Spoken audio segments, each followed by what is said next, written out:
Hoher Besuch heute bei FUFIS, denn wir sprechen mit dem norwegischen König. FUFIS ist das Film und Fernsehen in Serie von Film TV und präsentiert auch in dieser Ausgabe von News Edu die neue News-App für dein Handy.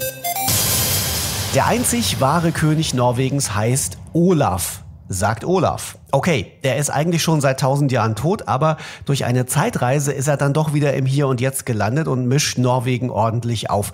Zumindest in der Serie Beforeigners, die gerade in die 2. Staffel geht. Gespielt wird Olav der Heilige von Tobias Santelmann, der in Norwegen lebt, dort Schauspieler ist, aber in Deutschland geboren wurde. Die erste Frage, Tobias, in der neuen Staffel treffen wir ja auch auf Jack the Ripper. Was darfst du uns denn sonst schon über die neuen Folgen verraten? Yeah, well, that's a good question.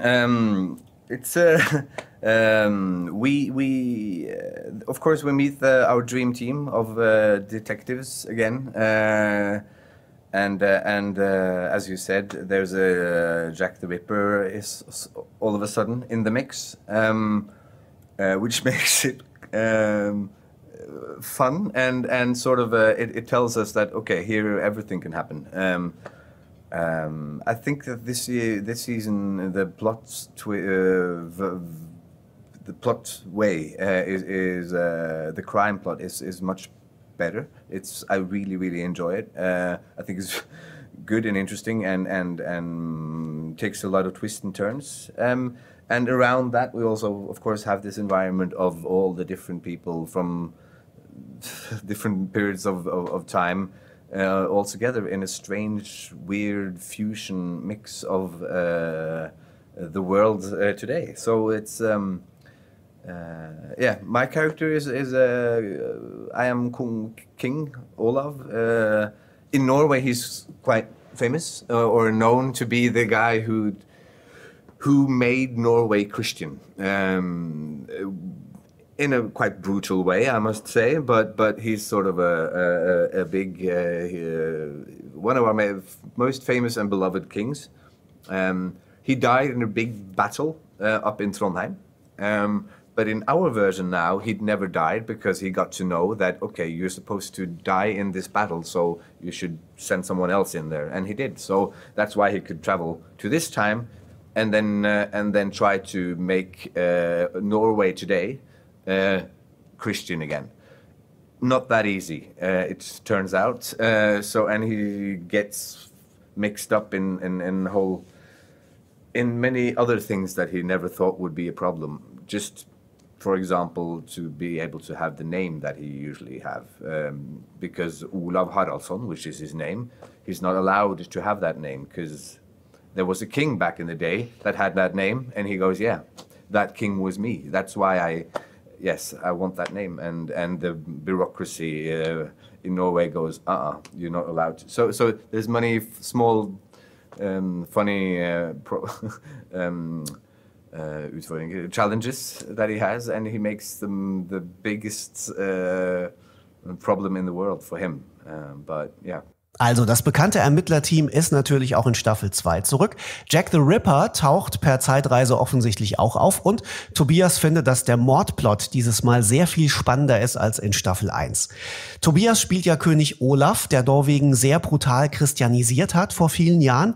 Der ist also wieder da und versucht jetzt genau das Gleiche nochmal, Norwegen wieder christlich zu machen. Keine sehr einfache Aufgabe in diesen Zeiten.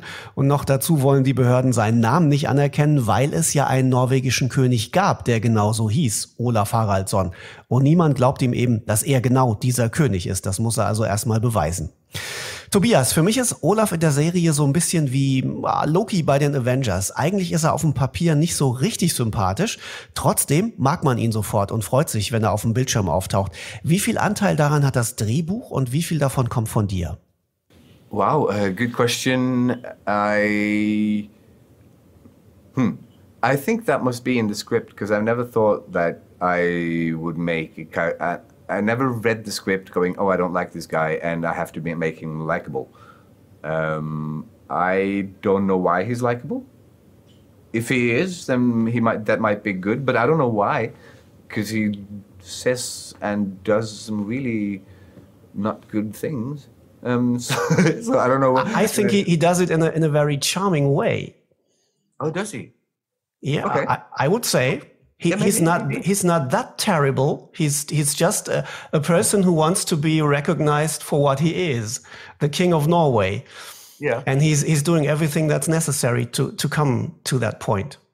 Yeah. Well, that's true. And then, but once he gets, once people go, no, you're not allowed to do that, or when he doesn't get his way, he's not maybe the most charming guy trying to solve that that issue.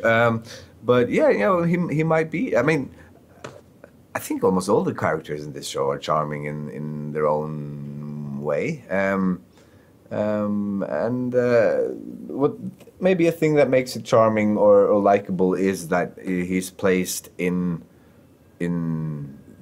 now, in recent time, in this time, because then you sort of feel sorry for him, because of course there's problems, because there's issues, of course there's something that he doesn't really understand. So you have maybe more heart. You feel for him maybe more than if it was a different series and another character, which is in a now time, acted the same way. You maybe wouldn't have that much heart for him. I don't know. Maybe that's part of it. So richtig kann er den Loki-Ansatz nicht verstehen, denn Olav macht wirklich böse Dinge, sagt er. Aber klar ist auch ein böser König mit guten Absichten irgendwie liebenswert, wenn er sich in einer Welt bewegt, die er nicht versteht und die ihn auch ehrlich gesagt nicht wirklich ernst nimmt. Tobias, du hast jetzt gesagt, dass jeder in Norwegen Olav kennt, also den echten Olav, den König. Wie ist euer Verhältnis zu ihm? Ist er ein Nationalheld? So verkleiden sich die Kinder als Olav? Wie läuft das? No, it wouldn't be like everyone knows how Olav looked like, but because there's this great story of how he made Norway Christian, and we are still a Christian country, not as much as we were maybe 50, 100 years ago, but we're still sort of a Christian country. And in our story, he's the one that made that happen. Of course, there was battles. Of course, there was different things. Of course, he might not have been the saint that he sort of that is the legend of him. But that's how it is. And then he got killed by a guy called Tore Hund, which also is in this show. And that makes it complicated when you place both of them in now time and see how that works. So let's see how we haven't had the biggest conflicts yet, but let's see what happens later on in the show. And we all know that he died in this big, great battle. And in Trondheim, every year there's this big outdoor play where they play out the story of King Olav, and of course his death in this great battle up there. So that's sort of a character that many Norwegian actors have played in the summertime for like 4,000 people every night to see this great big battle and the outdoor play every year. But I don't know that much about Olav. For this thing, I haven't read anything more because he's taken out of context, and I think we've made him a little bit different than he probably was. So it hasn't been that important to go study all the things about Olav back in the day. Verkleiden, sagt er, ist schwierig, weil ja niemand weiß, wie der Olav wirklich ausgesehen hat. Aber er hat halt Norwegen christlich gemacht und das ist das Land ja immer noch und dafür dankt man ihm. Jedes Jahr zum Beispiel gibt es Festspiele, wo man seine Geschichte nachspielt. In der Serie ist Olav übrigens nicht originalgetreu, also da könnt ihr keinen Geschichtsunterricht draus ableiten. Da hat man ihn ziemlich frei interpretiert. Beforeigners, die Serie, dreht sich ja um Zeitreisen. Da erscheinen Menschen aus der Vergangenheit im Hier und Jetzt in unserer aktuellen Zeit. Tobias, wenn du auch eine Zeitreise machen würdest, wo würde die hingehen? Well, it depends how it would look like. Can I choose? So if I say 200 years and then the world would be fucked up, then can I regret and go back? You can travel how many times? Okay, back and forth. Okay, okay. I would go like 50 and 100 times, 100 years and 200 years from now to see how this climate thing is going. Okay, and you're not curious how your family's doing? You're putting me on the spot here. Of course I am. But yeah, of course, 50 years from now, I will see how my family are doing, how my daughter is doing. Yeah, and 100 years from now, then I can see how her grandchildren will be. Yes, it's perfect. Yeah.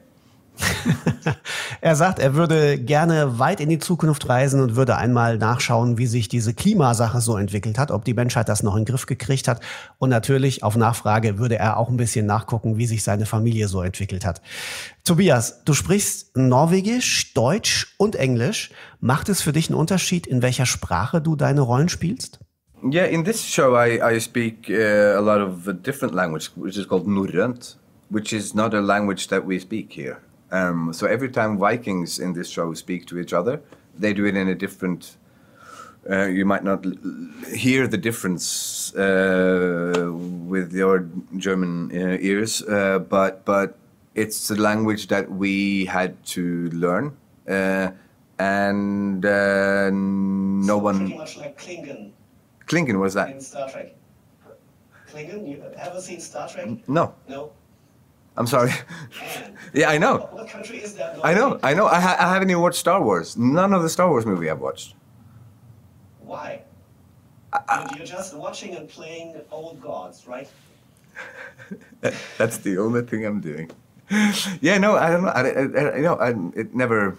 Yeah, I don't know why. I don't have a good answer to it. But yeah, no. So we, the language that we now speak in this is called norrønt, which is old Norwegian.